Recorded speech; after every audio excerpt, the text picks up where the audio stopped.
Às vezes, quem mais conhece nosso rosto é quem melhor sabe usar uma máscara idêntica. Bom dia, meus queridos. Sou Dona Helena, tenho 87 anos. E hoje vou compartilhar com vocês uma história que guardei dentro do meu coração por muitos, muitos anos. Antes de começar, queria pedir para você que está assistindo, dar uma forcinha e deixar o seu like, tá bom? Se inscreva no canal também, pois sempre temos histórias novas para contar. E me conte aí nos comentários, de onde você está assistindo.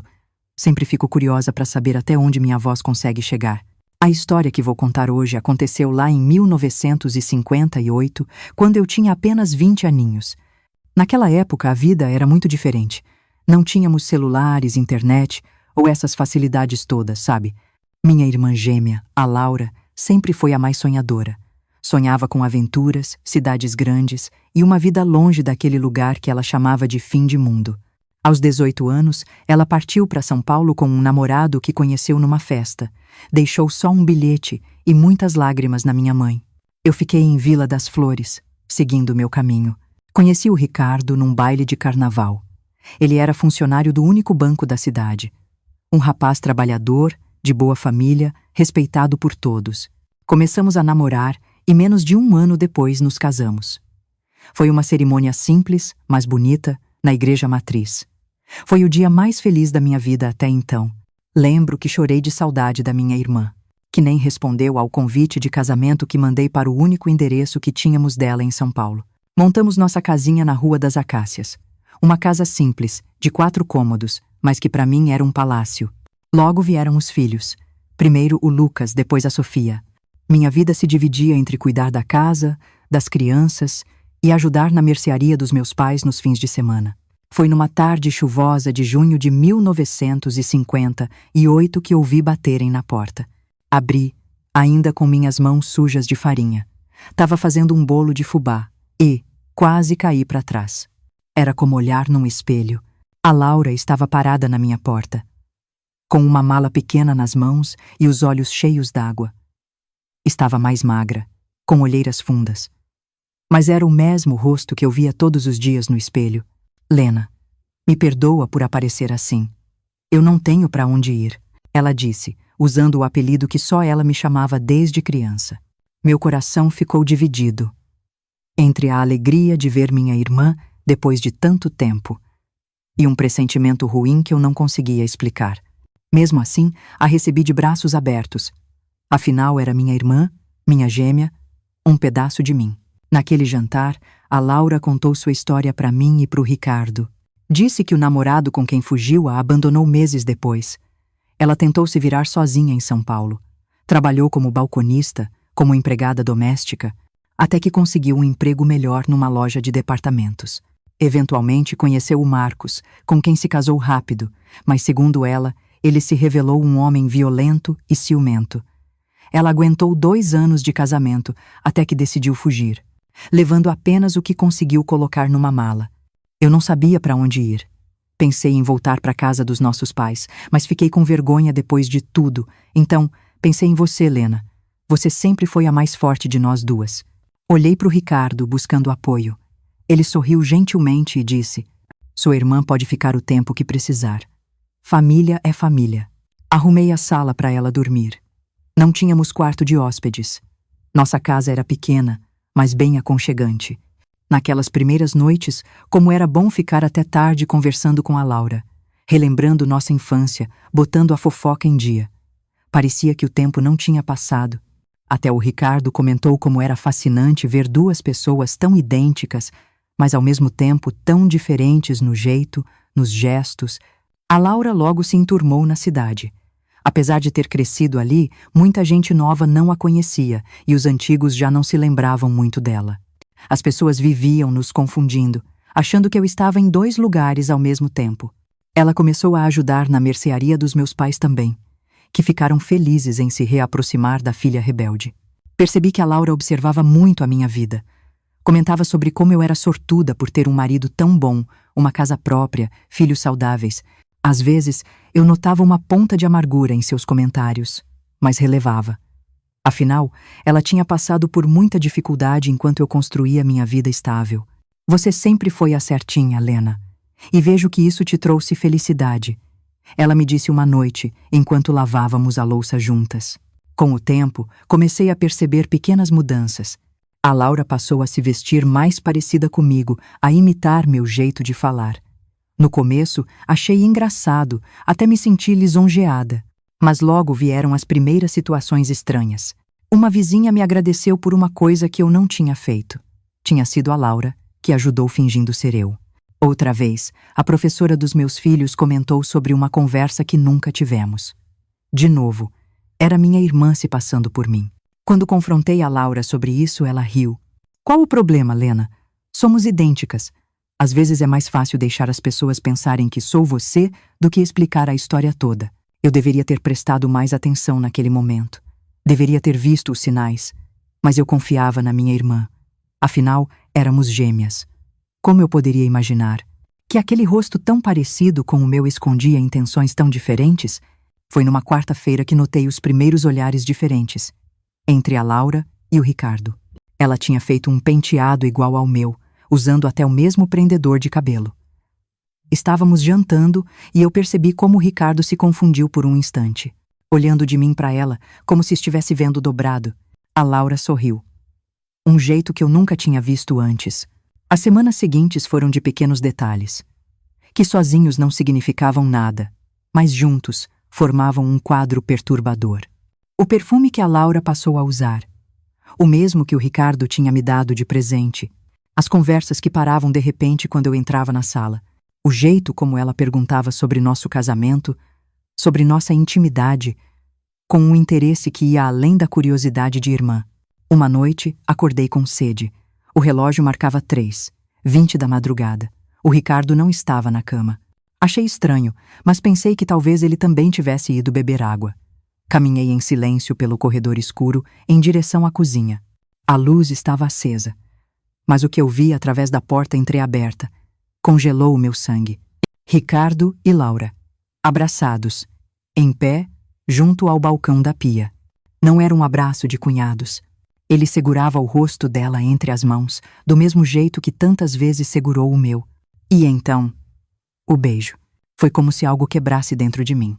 Minha irmã gêmea e meu marido, na cozinha da minha casa, enquanto meus filhos dormiam no quarto ao lado. Empurrei a porta com força. Os dois se separaram, assustados. Ficamos todos em silêncio por um instante que pareceu uma eternidade. A Laura foi a primeira a falar. Lena, não é o que você está pensando, mas era exatamente o que eu estava pensando. A traição mais dolorosa possível. Minha própria imagem refletida, meu próprio sangue, traindo minha confiança da pior maneira. Amanhã, quero vocês dois fora da minha vida. Foi tudo o que consegui dizer antes de voltar para o quarto. Passei o resto da noite acordada, olhando para o teto, com um nó na garganta que não me deixava nem chorar. Quando o primeiro raio de sol entrou pela janela, eu já tinha tomado minha decisão. Não haveria gritos, não haveria escândalos. Eu tinha 2 filhos pequenos para proteger. Levantei-me antes de todo mundo. Arrumei uma mala com roupas para mim e para as crianças. Os documentos importantes e as economias que eu guardava numa lata de biscoitos no fundo do armário. Dinheiro que eu economizava aos poucos para emergências. E aquela era sem dúvida uma emergência. Acordei o Lucas e a Sofia com carinho, dizendo que faríamos uma visita surpresa para os avós. Quando saímos pela porta da frente, o sol ainda estava nascendo. Olhei uma última vez para aquela casa, onde eu fui tão feliz e ao mesmo tempo tão traída. Naquele momento, jurei para mim mesma que aquilo não seria o fim da minha história. Seria o começo de uma nova. Chegamos na casa dos meus pais quando o céu ainda estava alaranjado. Papai foi quem atendeu a porta, ainda de pijama e com o cabelo despenteado. Bastou olhar para o meu rosto que ele entendeu que algo sério tinha acontecido. Mamãe logo apareceu atrás dele, amarrando o roupão. Minha filha, o que houve? E as crianças? Perguntou ela, preocupada. Eu não consegui falar nada. Apenas balancei a cabeça, indicando que as crianças estavam bem, e caí nos braços dela, como eu fazia quando era pequena. Foi só então que as lágrimas finalmente vieram, como um rio represado que encontra uma brecha no concreto. Lucas, com seus 5 aninhos, agarrou-se à minha saia sem entender o que estava acontecendo. Sofia, com apenas 3, olhava confusa para todos.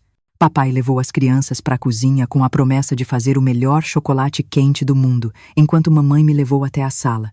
Ali, sentada no mesmo sofá onde brinquei tantas vezes com a Laura quando éramos pequenas, contei tudo.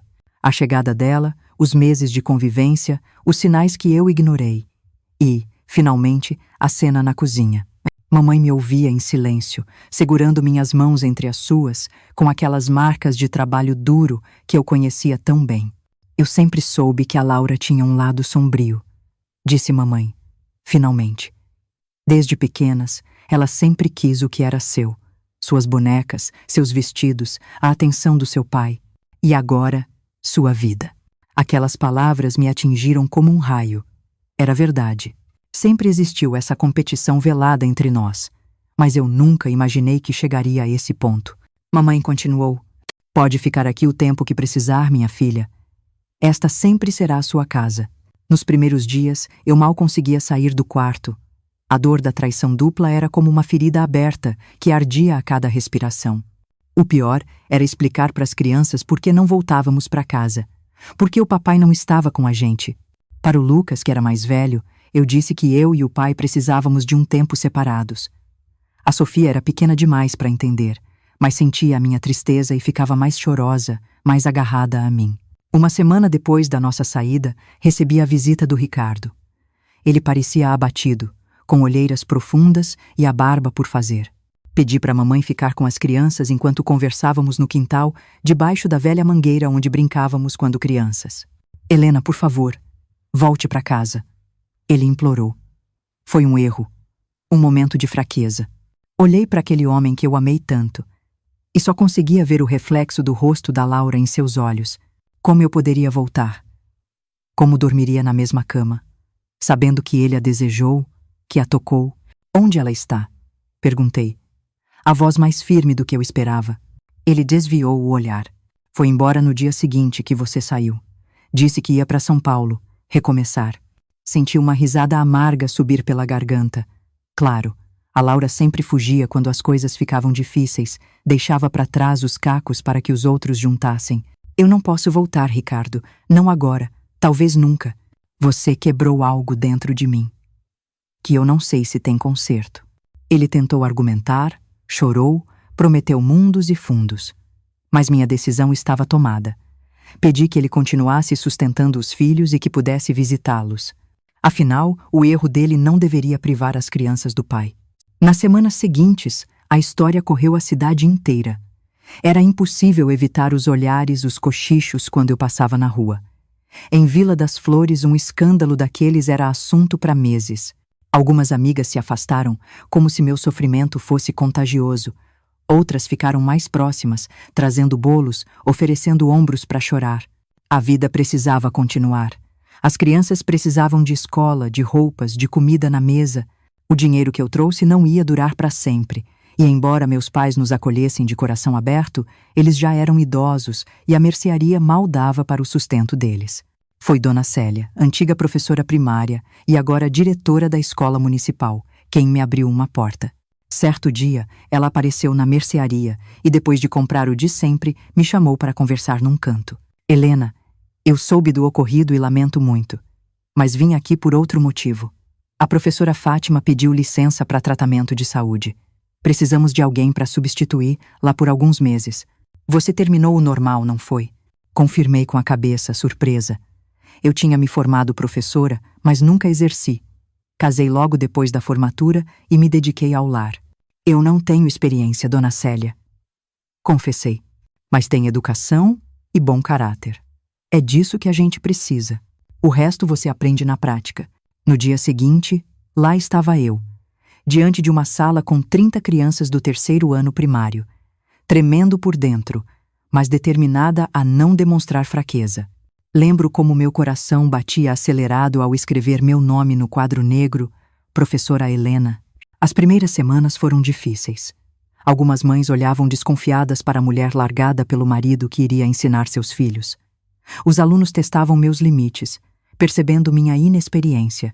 Às vezes eu voltava para casa tão exausta que só conseguia chorar abraçada ao travesseiro depois que todos dormiam. Mas, aos poucos, fui encontrando meu ritmo, minha voz como professora.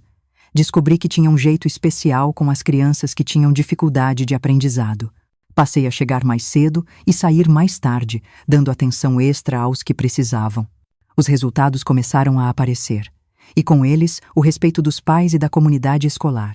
Quando os 3 meses de substituição chegaram ao fim, Dona Célia me chamou em sua sala. Temi que ela fosse me dispensar, já que a Fátima ia voltar. Mas em vez disso, ela me ofereceu uma vaga permanente. Abrimos uma turma nova para o próximo ano letivo. A vaga é sua, se quiser.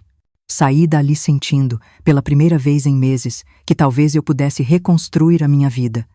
O salário não era grande coisa, mas era meu.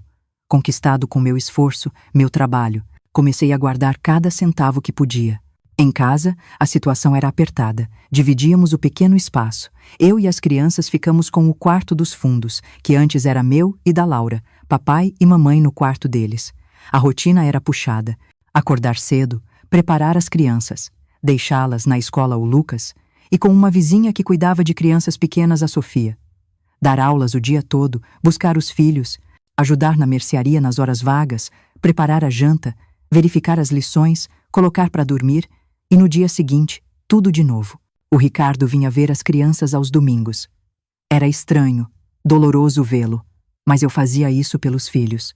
Ele trazia presentes, levava-os para passear, tentava conversar comigo.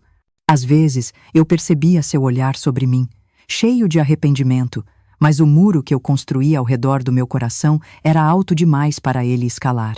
6 meses depois da separação, recebi uma carta da Laura. O envelope tinha o carimbo de São Paulo.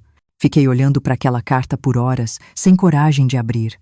O que ela poderia dizer que mudaria alguma coisa? Que desculpa poderia apagar o que ela fez? Finalmente, numa noite, depois que todos dormiram, eu abri com as mãos trêmulas. A caligrafia era inconfundível, idêntica à minha, mas com uns floreios que eu nunca usei. Querida Lena, sei que provavelmente você vai rasgar esta carta sem ler, e não te culpo. O que eu fiz não tem perdão. Não vou tentar justificar o injustificável, só quero que saiba que não estou com o Ricardo. Nunca estive depois daquela noite. Foi um erro terrível que cometi por inveja, por fraqueza. Sempre invejei sua vida perfeita, enquanto a minha desmoronava a cada decisão errada que eu tomava. Naquela noite eu não estava tentando roubar seu marido, eu estava tentando ser você, por um momento que fosse. Não espero seu perdão nem seu contato. Só queria que você soubesse que estou pagando pelo que fiz. A culpa me corrói todos os dias. Sua irmã, que não merece esse título, Laura. Dobrei a carta e a guardei numa caixa, junto com outras lembranças que eu não conseguia jogar fora, mas também não queria ver.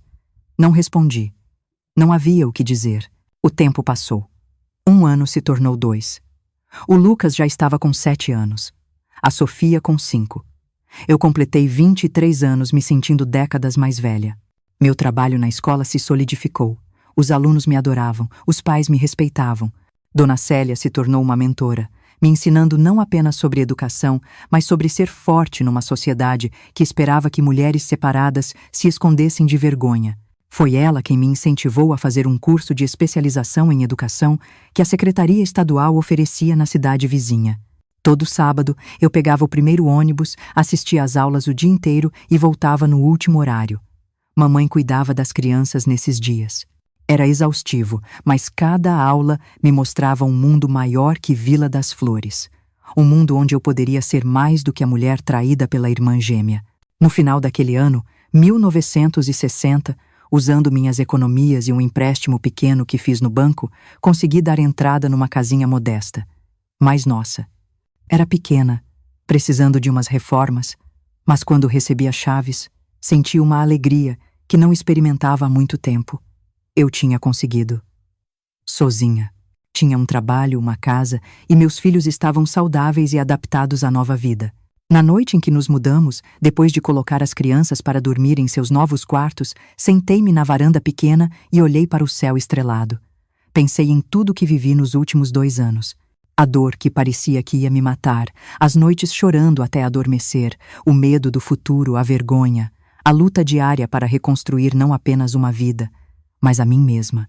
Percebi então que, de certa forma, eu devia agradecer a traição. Ela me forçou a encontrar uma força que eu não sabia que tinha. Transformou uma esposa dependente numa mulher capaz de sustentar a si mesma e aos seus filhos. Me fez professora, uma profissão que eu descobri amar profundamente. Naquela noite, pela primeira vez, não chorei ao pensar na Laura e no Ricardo. A ferida ainda estava lá, mas já não sangrava tanto. Era mais uma cicatriz. Feia, mas parte de mim, parte da minha história. E pela primeira vez em muito tempo, me permiti pensar no futuro com esperança. Os anos seguintes foram de muito trabalho, mas também de muitas conquistas. Nossa casinha simples, aos poucos, ganhou cores novas, cortinas que eu mesma costurava nas noites de sábado, um jardim pequeno onde plantei rosas e manjericão. As crianças cresciam fortes e saudáveis. O Lucas era um menino estudioso, sempre com um livro debaixo do braço. A Sofia mostrava um talento especial para desenho. Cobria qualquer pedaço de papel que encontrasse com seus desenhos coloridos. Na escola, minha dedicação foi reconhecida. Em 1963, Dona Célia me chamou em sua sala novamente, dessa vez para me oferecer o cargo de coordenadora do primário. Era uma responsabilidade muito maior, mas também um salário melhor. Aceitei o desafio com o coração disparado. Você merece, Helena, disse ela. Nunca vi alguém transformar tanta dor em força como você.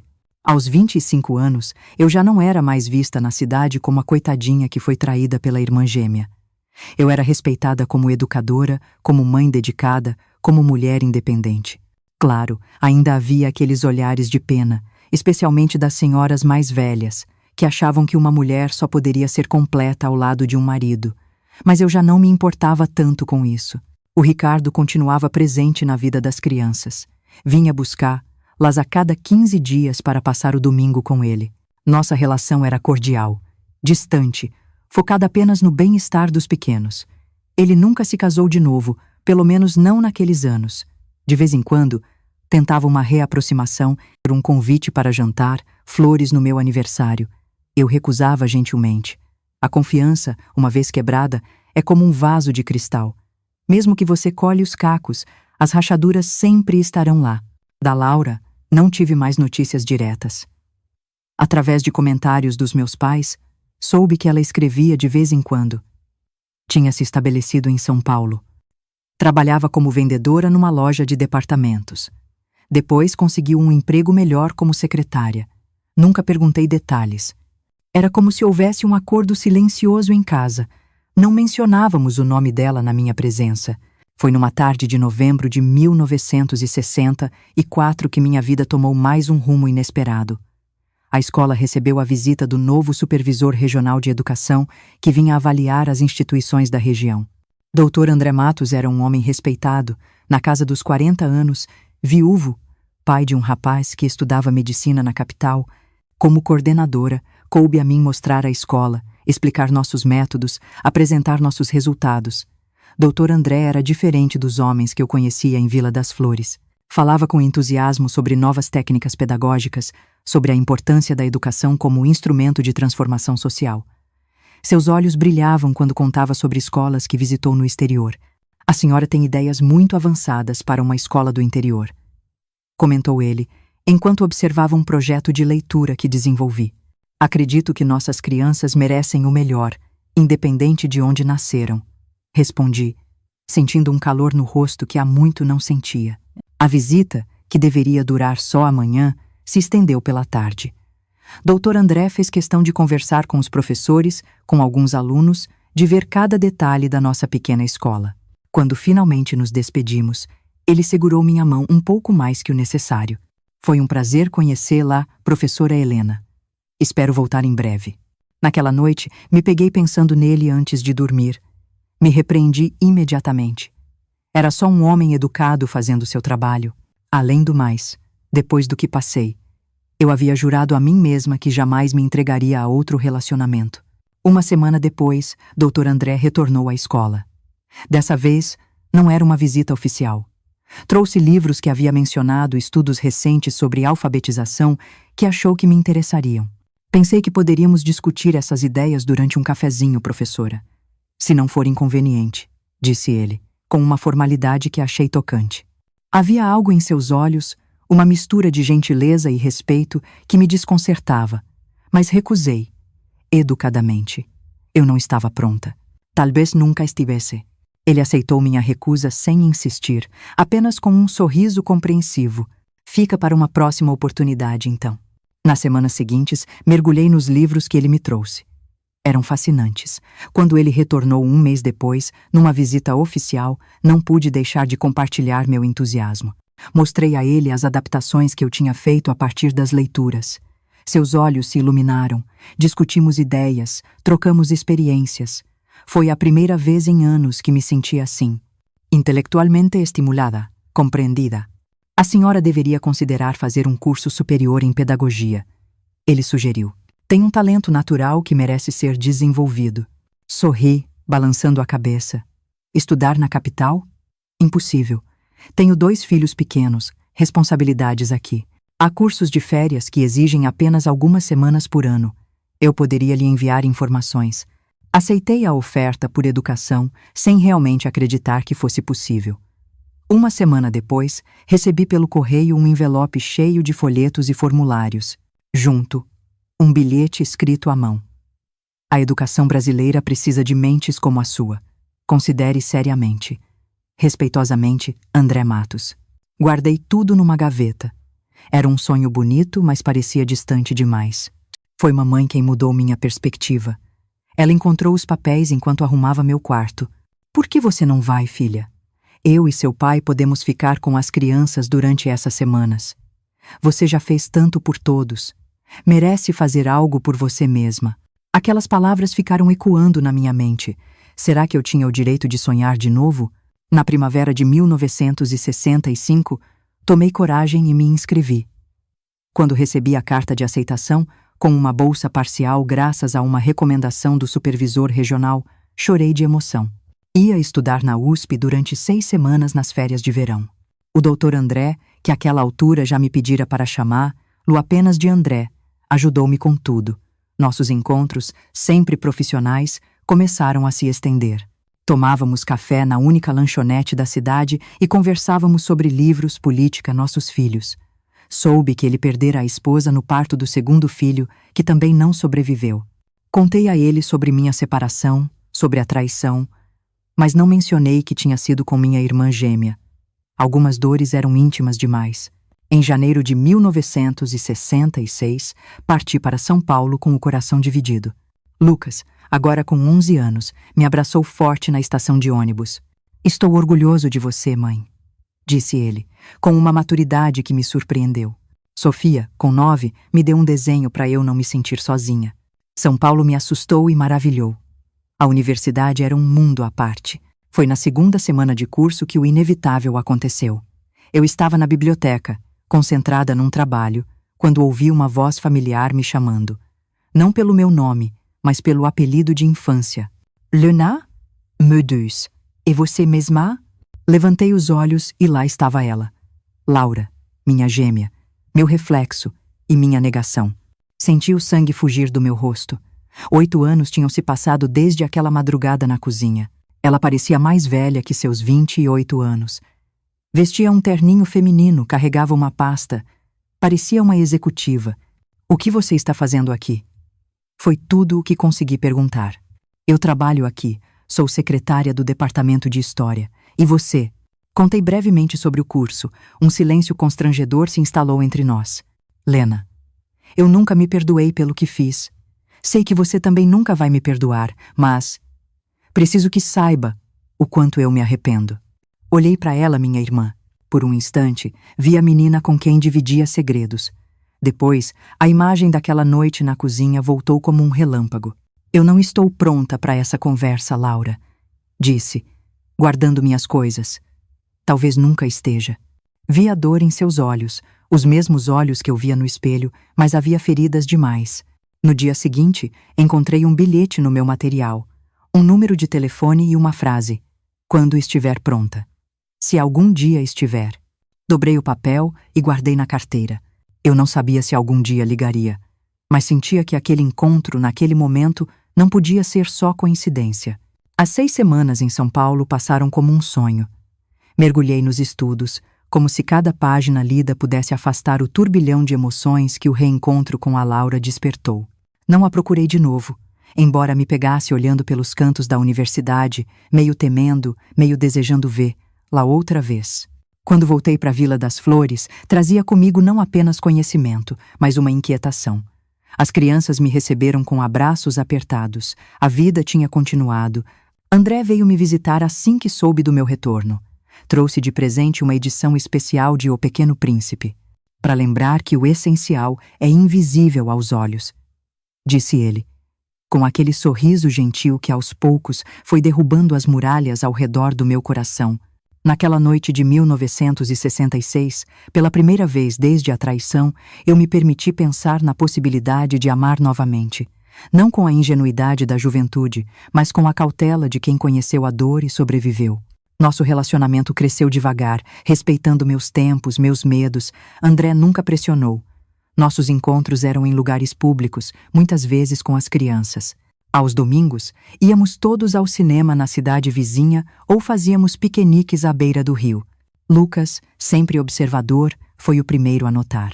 Você sorri mais quando ele está por perto, mãe. Gosto disso. Sofia foi mais direta. Vocês vão se casar? Ele vai ser nosso novo pai? A pergunta me pegou de surpresa. Casamento? O Dr. André é um amigo muito especial, querida. Só isso. Mas não era só isso. E eu sabia. No final daquele ano, André foi promovido a diretor regional de educação. Um dos seus projetos era criar bibliotecas em escolas rurais, uma ideia que nasceu de conversas nossas. Conseguimos a aprovação. Ele anunciou num jantar em casa. Era meu aniversário de 29 anos. E eu quero que você seja a coordenadora pedagógica. Olhei para ele, sem acreditar. Eu não posso, André. As crianças, a escola. Ele pegou minhas mãos. Eu pensei em tudo. As visitas seriam programadas só 2 ou 3 dias por mês. Dona Célia já concordou e sua mãe disse que adoraria ficar com os pequenos. Percebi que ele tinha planejado tudo. Falado com todos à minha volta. Você falou com a minha mãe sobre isso? Ele sorriu, um pouco envergonhado. Na verdade, eu falei sobre muitas coisas com seus pais ontem. Naquela noite, sob o céu estrelado de Vila das Flores, André me pediu em casamento. Não com promessas impossíveis, mas com palavras sinceras sobre companheirismo, respeito, sobre construir algo novo, juntos. Pedi um tempo para pensar, para conversar com meus filhos. Eles adoravam o André. Você merece ser feliz, mãe, disse o Lucas, com seus 12 anos e uma sabedoria que me assustava. A parte mais difícil foi contar ao Ricardo. Eu vou me casar de novo, anunciei, num café na praça. Vi a surpresa em seus olhos, seguida de tristeza. O supervisor de educação? Ele perguntou. Assenti. Ele parece ser um bom homem. Ele é. E respeita a minha história, inclusive a parte que inclui você. Ricardo baixou os olhos. Eu estraguei tudo, não foi? Tínhamos algo bom. E eu joguei fora. Não havia raiva na minha voz quando respondi. Apenas a verdade. Sim, você estragou. Nós dois perdemos algo precioso, mas olhando para trás talvez tenha sido necessário. Eu nunca teria descoberto minha própria força se não tivesse sido forçada a ficar sozinha. Nos despedimos com um aperto de mão. Um capítulo finalmente encerrado. O casamento com o André foi uma cerimônia simples, em março de 1967. O Lucas, com 13 anos, foi meu padrinho. A Sofia, com 11, jogava pétalas de rosa pelo corredor. André se mudou para a Vila das Flores. Nossa casa foi reformada. Ele trouxe seus livros, centenas deles, que transformaram nosso quarto extra numa pequena biblioteca onde passávamos horas conversando, planejando, sonhando. Meu trabalho como coordenadora do projeto das bibliotecas rurais abriu meus horizontes. Eu viajava, orientava professores, organizava atividades. Era um trabalho gratificante. Foi durante uma dessas viagens, em julho de 1968, que recebi um telefonema urgente do hospital. Mamãe tinha sofrido um derrame. Voltei imediatamente. Mas chegou tarde demais. A dor foi como um punho fechado no meu peito. Papai estava devastado. No dia do funeral, enquanto recebia os pêsames, senti uma presença familiar. Virei e lá estava ela, Laura. Vestida de preto, os olhos, tão iguais aos meus, vermelhos de tanto chorar. Foi como se o tempo congelasse. Nós duas, frente a frente de novo, unidas pela dor. Sem pensar, abri os braços. Ela veio hesitante, e depois se entregou ao abraço. Me perdoa. Ela sussurrou entre soluços. Mamãe me pediu tantas vezes para te procurar, para tentar consertar as coisas. Afastei-me um pouco, olhando nos olhos da minha gêmea. Ela falava muito de você. Guardava todas as suas cartas. Naquele momento, percebi que o perdão não era algo que eu pudesse dar ou negar. Era um processo. Lento, doloroso. Não disse que a perdoava, mas deixei que ficasse. Que chorasse conosco. Laura voltou para São Paulo logo após o enterro. Antes de partir, me deu seu endereço e telefone. Se precisar de qualquer coisa. Se o papai precisar. Eu estou aqui agora. As semanas seguintes foram de adaptação. Papai não podia mais ficar sozinho. André, com sua generosidade imensa, sugeriu que ele se mudasse para nossa casa. E assim foi feito. Papai se instalou e a rotina se ajeitou. Uma tarde, ao voltar de uma viagem, encontrei um envelope de São Paulo. Era da Laura. Dentro, uma carta e uma foto. Ela, ao lado de um homem de aspecto gentil, e uma menininha de uns 3 anos. Querida Lena, esta é minha família. Ricardo é professor na USP. Nossa filha se chama Helena, em homenagem a você. Ela tem o mesmo sorriso que tínhamos nas fotos antigas. Sei que há feridas que talvez nunca cicatrizem. Não espero que as coisas voltem a ser como eram. Só queria que você soubesse que tenho tentado construir uma vida da qual não precisarei me envergonhar. Uma vida que talvez, algum dia, possa fazer você sentir um pouco de orgulho da sua irmã. Com amor, mesmo que você não possa retribuí-lo ainda. Laura. Sentei-me na varanda, olhando aquela foto. A menininha realmente tinha nosso sorriso. Algo se moveu dentro de mim. Não perdão completo, talvez, mas uma abertura, uma possibilidade. Peguei papel e caneta. E pela primeira vez em mais de 10 anos, escrevi para minha irmã. Não sobre o passado, sobre o presente, sobre o papai, meus filhos, meu trabalho. No final da carta escrevi: Sua filha é linda, tem os olhos da mamãe. Era um pequeno passo, um fio tênue, reconectando 2 vidas. Eu não sabia onde aquele caminho nos levaria, mas pela primeira vez senti que talvez houvesse espaço para a cura. Cicatrizes também são formas de força, marcas da nossa capacidade de sobreviver. Quem sabe, até de perdoar. Os anos 70 chegaram, trazendo mudanças. Vila das Flores crescia. Meu trabalho com as bibliotecas ganhou reconhecimento estadual. Em 1971, fui convidada a apresentar o projeto num congresso em Brasília. Fiquei tão orgulhosa e tão assustada. Você é a pessoa mais capacitada para isso. Insistiu André. Lucas, com 17, se preparava para o vestibular de medicina. Sofia, com 15, mostrava cada vez mais seu talento para as artes. Papai, morando conosco, estava mais forte. A apresentação em Brasília foi um sucesso e me rendeu um convite: coordenar a implementação de projetos semelhantes em todo o estado de São Paulo. É uma oportunidade única, disse o André, mas significaria nos mudarmos para São Paulo. A ideia de deixar Vila das Flores me assustava, mas São Paulo significava novas possibilidades para os meninos, e a Laura estava lá. Nossa correspondência tinha se tornado regular. Trocávamos notícias, fotos da pequena Helena, minha sobrinha. Nunca falávamos do passado. A ferida ainda estava lá, mas já não sangrava. A decisão de nos mudarmos foi tomada em família. Em janeiro de 1972, deixamos Vila das Flores. A despedida foi emocionante. Dona Célia, aposentada, me abraçou com lágrimas nos olhos. Quando você chegou na minha sala tão jovem e assustada, eu sabia que havia algo especial em você. Olhe como eu estava certa.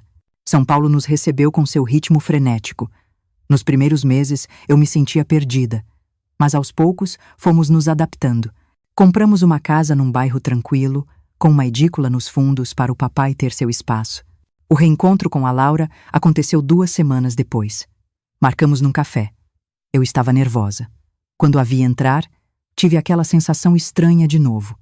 Olhar num espelho que reflete uma vida alternativa. O encontro foi formal no início. Falamos do meu trabalho, da família dela. O marido, Ricardo, era professor. A pequena Helena estava na escola.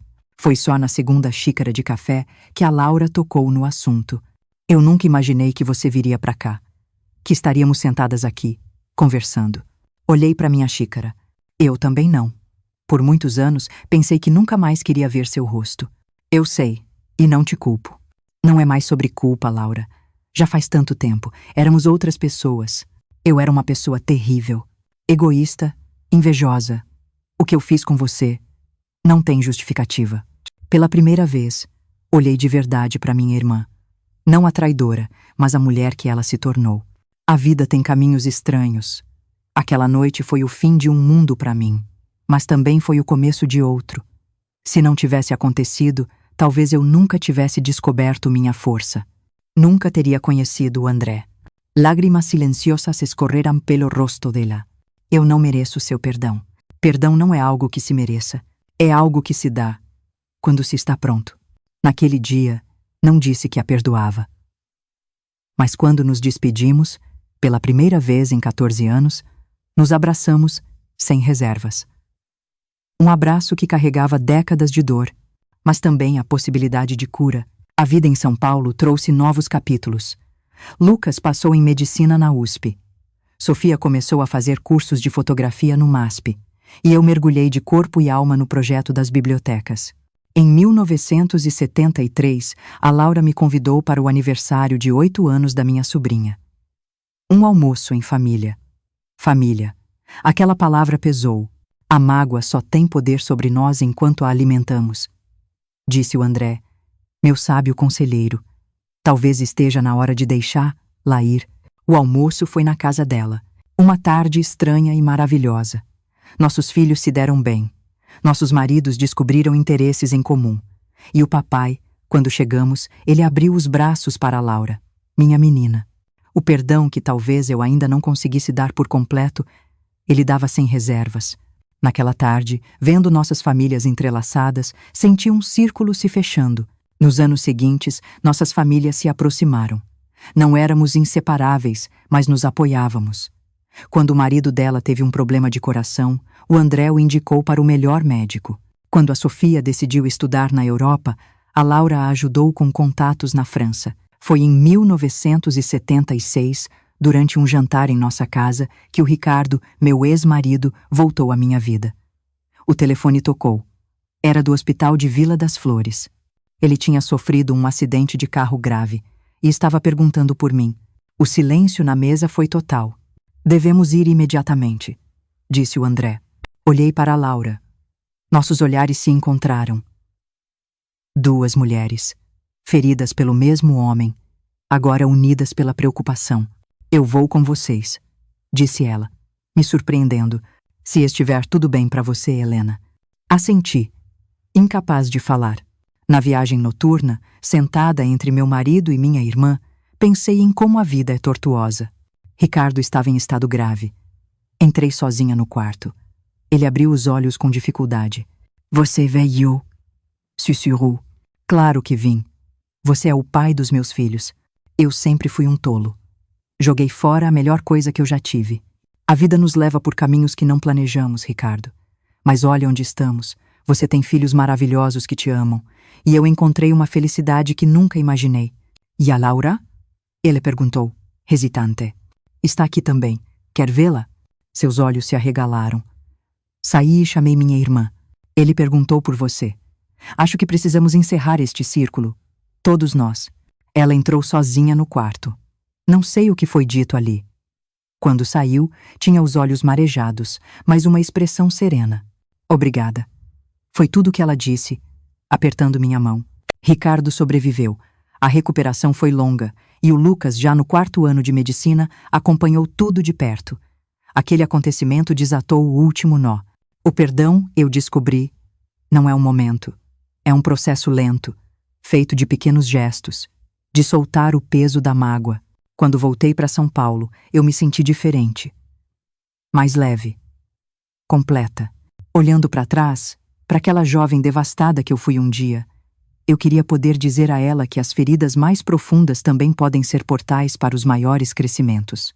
Que às vezes a gente precisa se quebrar por inteiro para descobrir do que realmente somos feitos.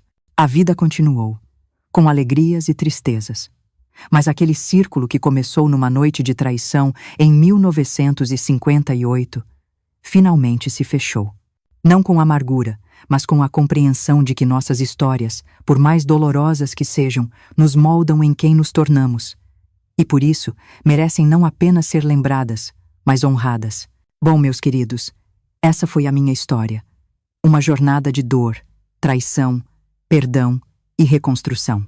Hoje, aos 87 anos, eu olho para trás e vejo que mesmo os momentos mais sombrios da nossa vida podem trazer lições valiosas. Se você gostou dessa história, por favor, não se esqueça de deixar o seu like para me dar uma forcinha. Se inscreva no canal também para não perder as próximas histórias de vida que a gente compartilha aqui. E eu tô curiosa para saber o que você achou. Me conte aí nos comentários de onde você está assistindo e se essa história tocou seu coração de alguma forma. Obrigada por me ouvirem hoje.